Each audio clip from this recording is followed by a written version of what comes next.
بسم الله الرحمن الرحيم والصلاة والسلام على أشرف المرسلين. السلام عليكم ورحمة الله تعالى وبركاته. J'espère que vous êtes bien et en bonne santé. Dans cette vidéo, je vais vous présenter l'énoncé du troisième TP qui est sur l'essai de traction.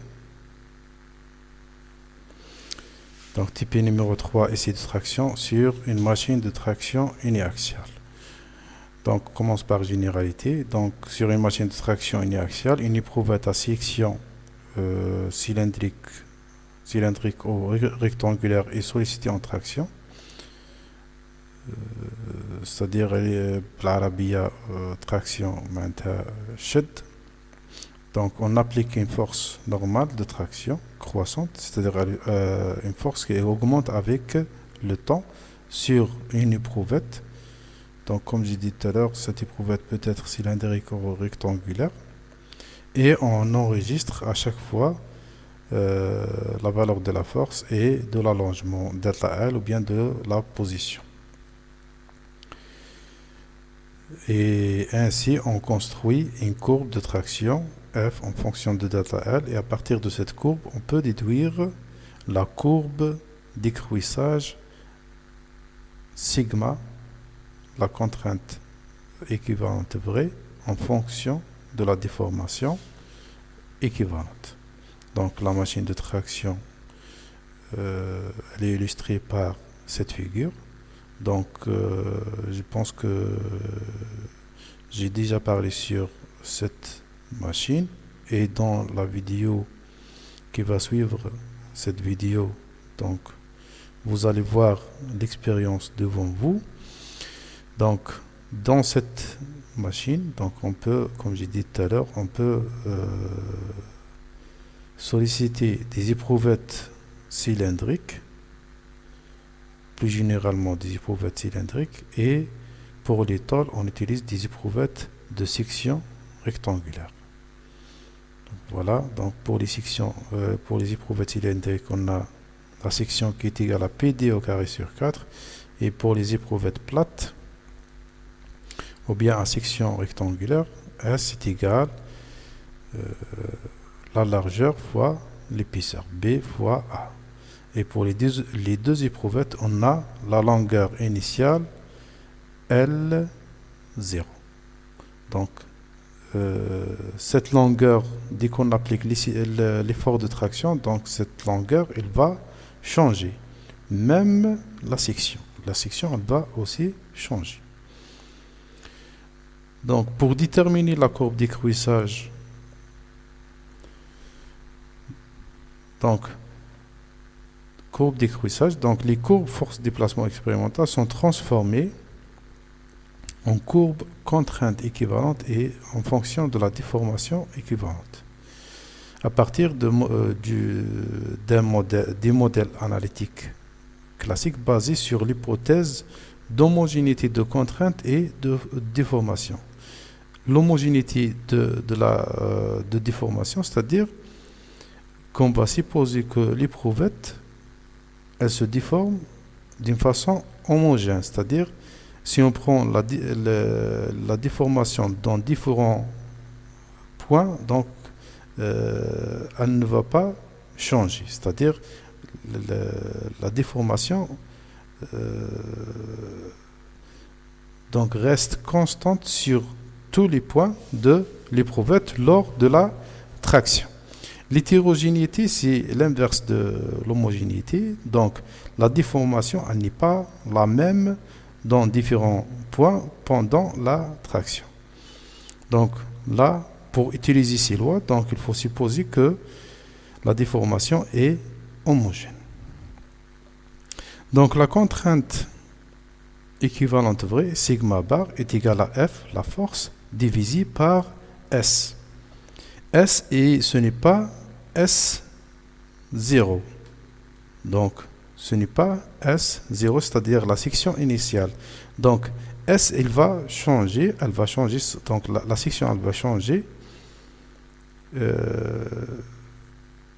puisque lorsque on commence à tirer, ou bien c'est-à-dire à solliciter l'éprouvette en traction, donc on a l'allongement qui va augmenter et on a la section qui va diminuer. Donc la section, elle va changer.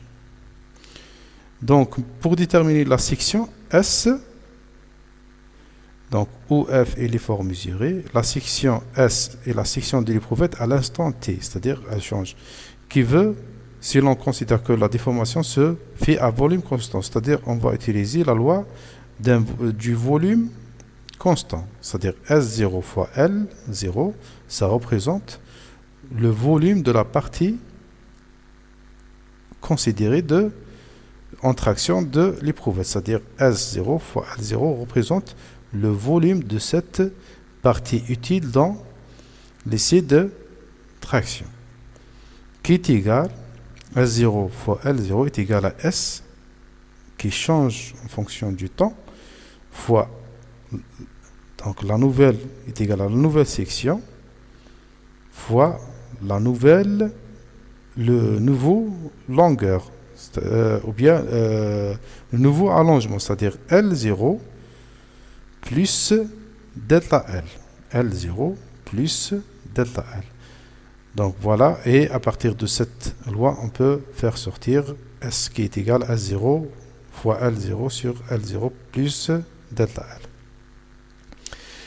L. L0 représente la longueur initiale, et ce qui est ici entre parenthèses est la longueur à l'instant T. Et l'allongement relatif est caractérisé par delta L sur L0 et souvent noté A. A, c'est l'allongement relatif. Donc l'équation sigma bar, la contrainte équivalente vraie, est égale à F sur S0 fois 1 plus A. Donc, on appelle contrainte équivalente vraie car elle prend en compte la variation de la section. Là, on a pris la variation de la section.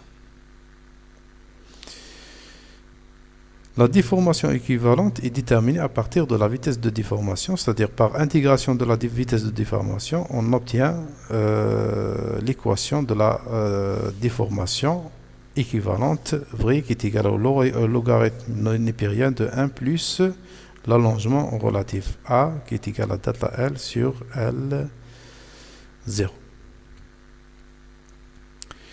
Donc à partir de sigma bar et epsilon bar, on obtient la courbe décroissage. La courbe décroissage. Donc dans cette courbe, donc on a plusieurs, on distingue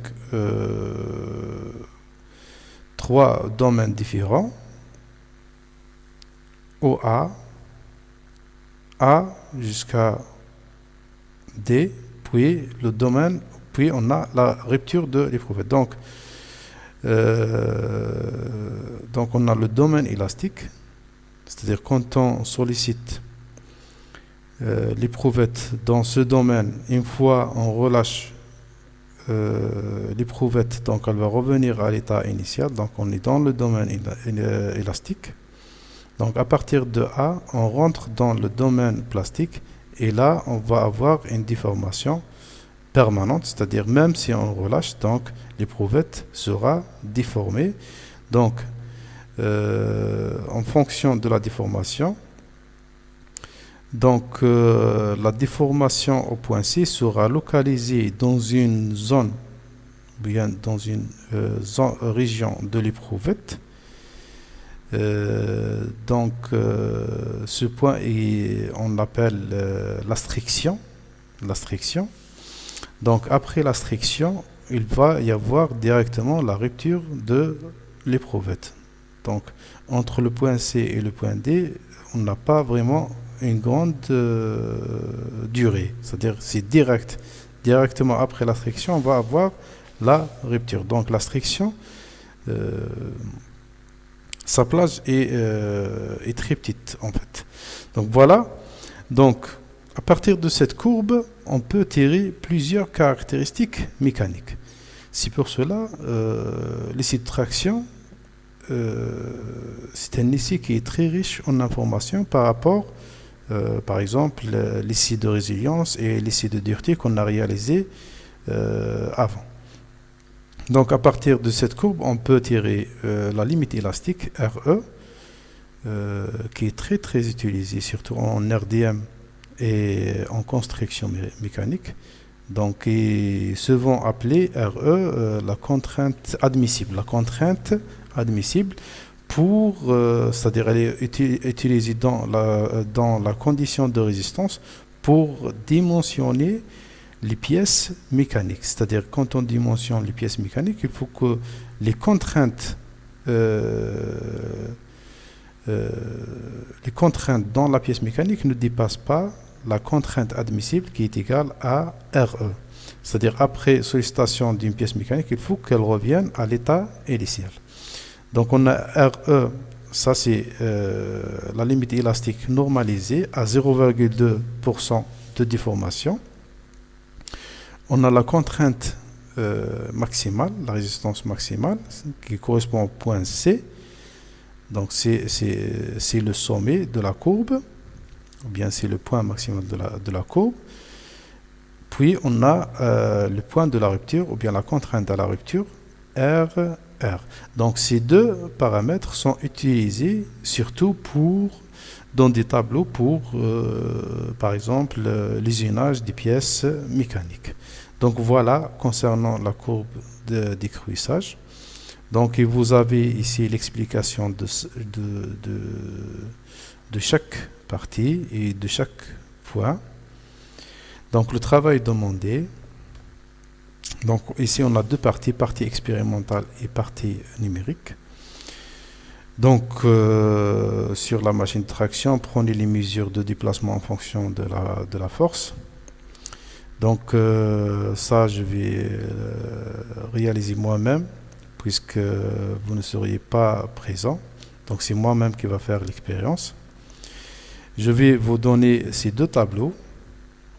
Donc ce tableau dans le domaine élastique et un autre tableau dans le domaine élastoplastique, c'est-à-dire où se trouvent les deux domaines, même le domaine de la rupture, Donc on commence par le domaine élastique.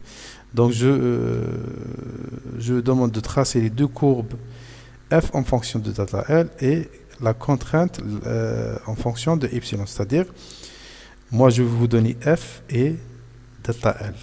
Ça, je vais les tirer à partir de l'expérience. Et il faut qu'en utilisant ces lois, il faut calculer sigma, epsilon et le module de Young. Donc vous avez tout, vous avez F, donc F c'est ça. S0, et ce n'est pas S parce que dans le domaine élastique, il n'y a pas une grande différence parce que la section, elle ne va pas trop changer en fait. Donc S est égal à peu près S0. C'est pour cela que j'ai mis directement S0, même pour la déformation. Donc on va utiliser cette loi. Mais dans le deuxième tableau, il faut, pour epsilon, je vais donner delta L et F, la force en Newton. Il faut déterminer epsilon et sigma, qui est en mégapascal, Newton par millimètre au carré. Donc en utilisant les deux lois ici. Donc cette loi de la contrainte équivalente vraie et cette loi de la déformation équivalente vraie. Donc une fois le premier tableau est rempli, il faut déterminer le module. Donc il faut tracer en premier lieu F en fonction de delta L et sigma en fonction de epsilon. Puis il faut déterminer le module de Young, c'est-à-dire il faut calculer à chaque fois le module de Young dans différents points. Puis il faut faire la moyenne pour déterminer le module de Young et à partir de là, il faut déterminer le type du matériau. Donc dans le domaine élastoplastique, la même chose. Donc je vais vous donner un tableau ou bien dans un fichier Excel. Donc donc dans votre rapport, il faut mettre ce tableau, mais celui-là, c'est pas la peine. Il suffit juste de mettre la courbe dans le domaine élastoplastique, même le domaine de la rupture. Donc, je vais donner ces deux cases remplies, c'est-à-dire l'allongement et la force, et il faut déterminer en utilisant les lois ci-dessus il faut déterminer sigma et epsilon. Puis à partir de ce tableau, il faut tracer la courbe décroissage dans le domaine élastoplastique, sigma en fonction de epsilon. Et à partir de cette courbe, il faut déterminer les autres caractéristiques mécaniques du matériau, RE, RM, RR et RE à 0,2% de déformation. Donc, on va ajouter une partie numérique. Donc, à partir des caractéristiques géométriques de l'éprouvette, c'est-à-dire la longueur L0 et le diamètre, et les caractéristiques mécaniques, c'est-à-dire le modèle de Young, plus précisément juste le modèle de Young, modéliser l'expérience de l'essai de traction uniaxiale à l'aide du logiciel RDM6. Et je pense qu'il y a une nouvelle version qui s'appelle RDM7. De toute façon, je vais vous faire une vidéo comment on télécharge et on installe ce logiciel et comment on va utiliser ce petit logiciel, à vrai dire, pour modéliser l'essai de traction. Dans la modélisation, il faut inclure la géométrie, c'est-à-dire la géométrie de l'éprouvette, les appuis, c'est-à-dire les nœuds, etc. Donc je vais vous montrer tout ça. Le chargement, puisqu'on va mettre sur l'éprouvette un encastrement d'un côté et on va charger de l'autre côté. Puis il faut déterminer des positions de mesure sur les nœuds, c'est-à-dire il faut déterminer delta L après chargement, c'est-à-dire il faut tracer F en fonction de delta L, mais il faut que ce soit dans le même graphe que celui-là, c'est-à-dire dans le domaine élastique, parce que ce logiciel travaille juste dans le domaine élastique. Donc, puis dans la conclusion, c'est sûr que vous allez trouver des écarts entre la courbe numérique et la courbe expérimentale. Il faut expliquer ces écarts par rapport à l'expérience. Donc je rappelle, donc 2 vidéos peut-être qui seront faites après cette vidéo. Un sur la modélisation sur le logiciel RDM6 ou RDM7, et deuxième vidéo, c'est-à-dire on va parler sur le remplissage des 2 tableaux et le traçage des graphes sur ou bien dans l'Excel. Donc voilà, donc j'espère que j'étais clair dans l'explication de l'énoncé du 3e TP qui est sur l'attraction. Et à la fin, je vous remercie pour votre attention. Wassalamu alaikum wa rahmatullahi ta'ala wa barakatuh.